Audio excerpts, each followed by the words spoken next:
अगले Commonwealth games का आयोजन भारत में होना है। 2030 कॉमनवेल्थ गेम्स अहमदाबाद में आयोजित किए जाने वाले हैं और इस बीच कांग्रेस सांसद दीपेंद्र हुड्डा ने मांग की है कि 2030 के कॉमनवेल्थ गेम्स की मेजबानी हरियाणा को मिलनी चाहिए, अहमदाबाद को नहीं, या फिर अहमदाबाद के साथ हरियाणा इसका सह मेजबान बनाया जाना चाहिए। दीपेंद्र हुड्डा ने कहा कि देश के लिए खेल में सबसे ज्यादा योगदान हरियाणा के खिलाड़ी देते हैं और अभी कॉमनवेल्थ गेम्स के 13 गोल्ड मेडल में से 7 गोल्ड मेडल अकेले हरियाणा ने जीते हैं। दीपेंद्र जी, आपका कहना है कि हरियाणा चूंकि सबसे ज्यादा मेडल लाता है देश के लिए, तो हरियाणा में कॉमनवेल्थ गेम्स होस्ट होने चाहिए थे। आपका ये कहना है, आपने सवाल उठाया कि गुजरात को क्यों चुना गया, हरियाणा को क्यों नहीं। तो क्या आपको लगता है कि जो जो राज्य सबसे ज्यादा मेडल ला रहा है उसका इंफ्रास्ट्रक्चर भी इतना मजबूत होगा कि वहां पे कॉमनवेल्थ गेम्स जैसा इवेंट होस्ट किया जा सके? देखिए, इसमें दो तीन बातें हैं। सबसे पहले तो मुझे गर्व है इस बात का कि भारत देश को ये मौका मिल रहा है 2030 कॉमनवेल्थ गेम्स के मेजबान देश के रूप में। हमें गर्व है। अब बात आती है कि अब पूरे देश में कौन से प्रदेश में इसकी मेजबानी की जाए।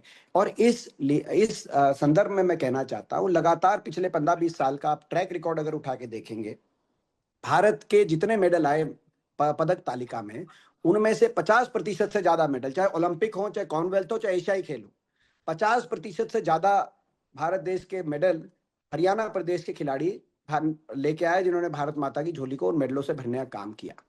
ऐसे में जब ये प्रश्न आए कि कहाँ खेलों का आयोजन किया जाए, और आयोजन के लिए केवल आयोजन नहीं है, आयोजन के लिए लाखों करोड़ रुपए का खर्च किया जाएगा, वहां के खेल ढांचे को सुधारने के लिए, स्पोर्ट्स इंफ्रास्ट्रक्चर बिल्डअप करने के लिए, स्टेडियम्स बनाने के लिए, रिलेटेड इंफ्रास्ट्रक्चर बनाने के लिए। तो जब ये इतना बड़ा निवेश करने की बात देश फैसला कर रहा है, तो अगर ये निवेश हरियाणा में किया जाए तो भारत माता की झोली और ज्यादा हमारे खिलाड़ी मेडलों से भरने का कार्य करने में सक्षम हो पाएंगे। और जब भारत देश के लिए ज्यादा मेडल आएंगे तो देशवासियों को गौरव होगा।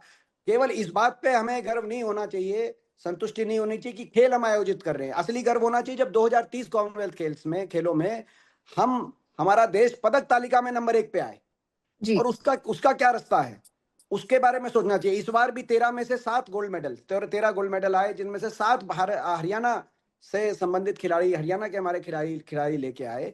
और ये जो आज सरकार ने ये तर्क दिया है कि सरकार कह रही है कि जो अपना इंफ्रास्ट्रक्चर है, वो इंफ्रास्ट्रक्चर जो है वहाँ ज्यादा है, यहाँ कम है। पहली बात, मैं तर्क से सहमत नहीं हूँ। इंफ्रास्ट्रक्चर हरियाणा में भी अच्छा है, लेकिन अच्छा तुलनात्मक जरूर है। लेकिन अगर ये बात आप कह रहे हैं तो और ज्यादा जो मेरा आर्ग्यूमेंट है वो आपको कंसिडर करना पड़ेगा। अगर बिना पूरे इंफ्रास्ट्रक्चर के ही हरियाणा खिलाड़ी इतने मेडल लेके आ रहे हैं, तो इनको अच्छे से यहाँ पे इंफ्रास्ट्रक्चर, आप पूरा अपना निवेश आप करो यहाँ पर, ताकि भारत दुनिया में पदक तालिका में ऊपर पहुंचे।